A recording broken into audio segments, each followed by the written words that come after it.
आपलं 6वीचं पुस्तक संपलं, पण पाठाच्या शेवटी काही शब्दांचे अर्थ दिले आहे ते बघूया आपण. अपसूर्य, परिभ्रमण मार्गावरील पृथ्वीची विशिष्ट सूर्य सापेक्ष स्थिती. पृथ्वी जेव्हा सूर्यापासून जास्तीत जास्त अंतरावर असते त्या स्थितीस अपसूर्य स्थिती म्हणते. हे लक्षातच राहू द्या. अपसूर्य स्थिती म्हणजे काय? पृथ्वी जेव्हा सूर्यापासून जास्तीत जास्त अंतरावर असते त्या स्थितीस अपसूर्य स्थिती म्हणते. ही स्थिती 4 जुलैच्या सुमारास असते. यावेळी पृथ्वी सूर्यापासून 152 दशलक्ष किमी अंतरावर असते. अयन स्थिती व अयन दिन बघूया आपण. प्रदक्षिणा मार्गावरील पृथ्वीची विशिष्ट सूर्य सापेक्ष स्थिती. पृथ्वीच्या आसाचे उत्तर किंवा दक्षिण टोक या स्थितीत सूर्याकडे जास्तीत जास्त कललेले असते. अशी स्थिती वर्षातून 2 दिवस येते. या दिवसांना अयन दिन असे म्हणतात. 21 जून या दिवशी आसाचे उत्तर टोक सूर्याकडे कललेले असते. या दिवसाला उत्तर गोलार्धात उन्हाळ्यातील अयन दिन म्हणतात. तर 21 डिसेंबर या तारखेस आसाचे दक्षिण टोक सूर्याकडे जास्तीत जास्त कललेले असते. या दिवसाला उत्तर गोलार्धात हिवाळ्यातील अयन दिन म्हणतात. बघा, तुम्हाला काही समजलं नसेल तर त्याला परत ऐका किंवा परत वाचा. एकाच वेळा ऐकल्याने किंवा वाचल्याने कधी कधी समजत नाही तर काळजी करून घेऊ नका. त्याला परत वाचा किंवा ऐका, ते तुम्हाला समजून जाईल. समोर बघूया. अवकाशयानी म्हणजे काय हे बघूया. अवकाशातील खगोलांची माहिती मिळवण्यासाठी तसेच विश्वाच्या उत्पत्तीचे गूढ उकलण्यासाठी अंतराळात सोडलेली मानवनिर्मित वाहने. बघा, हे माहिती आपल्यासाठी महत्त्वाची नाही. इथे बघा, अंतर्ग्रह खूप महत्त्वाचा आहे. अंतर्ग्रह सूर्य व लघुग्रह पट्टा यांच्या दरम्यान असलेले ग्रह. यात बुध, शुक्र, पृथ्वी व मंगळ या ग्रहांचा समावेश होतो. हे लक्षात राहू द्या. अंतर्ग्रह कोणते आहे? आकाशगंगा बघूया. अनेक तारे व त्यांचे ग्रह मालिकांच्या एकत्रित समूहास दीर्घिका म्हणतात. बघा, दीर्घिका कशाला म्हणतात?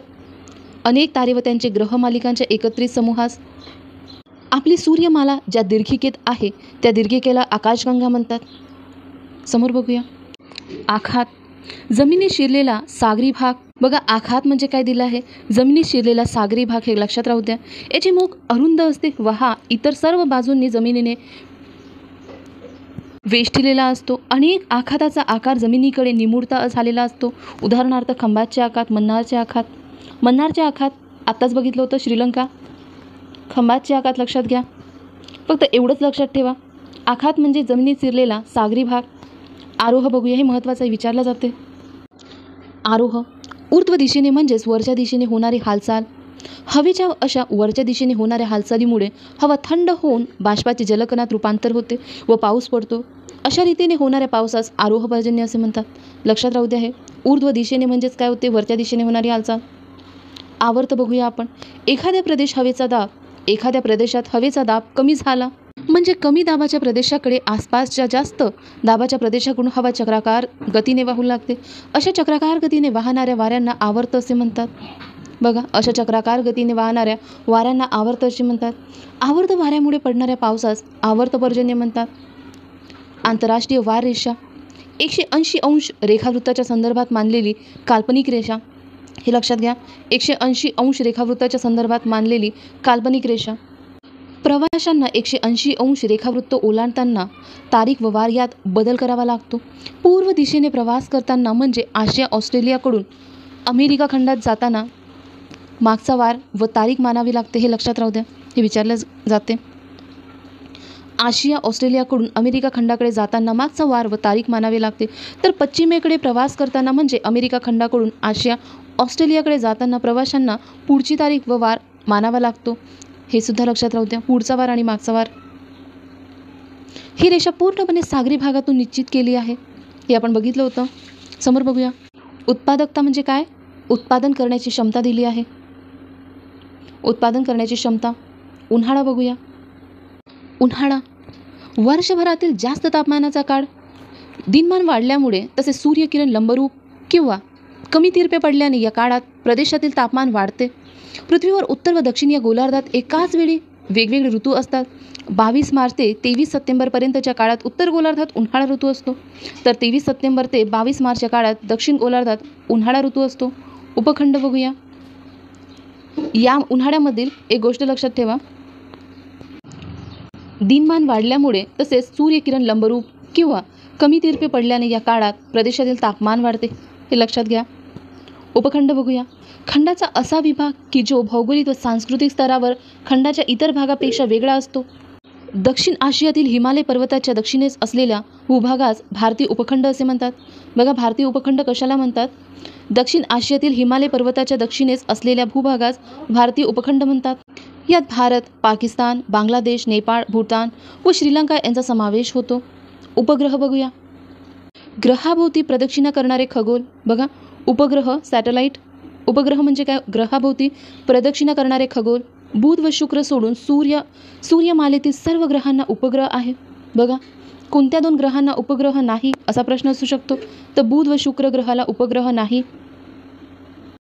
उपसूर्य बघूया. परिभ्रमण मार्गावरील पृथ्वीची विशिष्ट सूर्य सापेक्ष स्थिती. पृथ्वी सूर्यापासून कमीत कमी अंतरावर असलेली स्थिती. बघा, हे बघितलं होतं आपण. पृथ्वी सूर्यापासून कमीत कमी अंतरावर असलेली स्थिती म्हणजे उपसूर्य आणि जास्तीत जास्त अंतरावर असलं म्हणजे अपसूर्य स्थिती. ही स्थिती 3 जानेवारीच्या सुरुवातीस असते. या स्थितीस पृथ्वी व सूर्य यातील अंतर 147 दशलक्ष किमी इतके असते. फक्त एवढंच लक्षात राहू द्या. पृथ्वी सूर्यापासून कमीत कमी अंतरावर असलेली स्थिती म्हणजे उपसूर्य स्थिती. समोर बघूया. उल्का बघूया, महत्त्वाचं आहे. पृथ्वीकडे येणारे आकाशस्थ पदार्थ पृथ्वीच्या वातावरणात प्रवेश केल्यावर असे पदार्थ घर्षणामुळे जळतात व प्रकाशित होतात. बघा, हे महत्त्वाचं आपल्यासाठी लक्ष द्या. पृथ्वीच्या वातावरणात प्रवेश केल्यावर असे पदार्थ घर्षणामुळे जळतात व प्रकाशित होतात. हे पदार्थ बहुधा लघुग्रहाच्या पट्ट्यातून येतात. आकाशात ते क्षणभरच तुटलेल्या ताऱ्यांच्या स्वरूपात दिसतात. बघा, आकाशात क्षणभरच तुटलेल्या ताऱ्यांच्या स्वरूपात दिसतात. ते काय आहे? उल्का आहे, जे लघुग्रहाच्या पट्ट्यातून येते. समोर बघूया. ऊर्ध्व वितरण. ऊर्ध्व म्हणजे उभ्या किंवा वरच्या दिशेतील वितरण. तापमान व वायुदाब यामध्ये उभ्या व आडव्या दिशेत फरक होतो. उंचीनुसार होणाऱ्या फरकास ऊर्ध्व वितरण असे म्हणतात. उंचीनुसार होणाऱ्या फरकास ऊर्ध्व वितरण म्हणतात. समोर बघूया. ऋतुचक्र बघूया. वर्षभरात ऋतू विशिष्ट क्रमाने एकामागून एक येत असतात व वर्षानुवर्ष ऋतू एकाच क्रमाने येत असतात, म्हणून यास ऋतुचक्र म्हणतात. बघा, ऋतुचक्र म्हणजे काय? वर्षभरात ऋतू विशिष्ट क्रमाने एकामागून एक येत असतात व वर्षानुवर्ष ऋतू त्याच क्रमाने येत असतात, म्हणून यास ऋतुचक्र म्हणतात. ऋतू बघूया. वर्षभरातील विशिष्ट हवामानाचा ठराविक कालावधी. बघा, वर्षभरातील विशिष्ट हवामानाचा ठराविक कालावधी. मुख्यतः उन्हाळा व हिवाळा असे 2 ऋतू असतात. पृथ्वीचा आस कललेला असल्यामुळे ऋतू निर्माण होतात. या ठिकाणी आपण थांबूया. पुढच्या व्हिडिओमध्ये पुढची माहिती बघूया. आजची माहिती तुम्हाला आवडली असेल तर व्हिडिओला लाईक करा आणि चॅनलवर नवीन असाल तर सबस्क्राईब करा, म्हणजेच तुम्हाला येणाऱ्या व्हिडिओची लगेच माहिती मिळत जाईल. थँक्यू.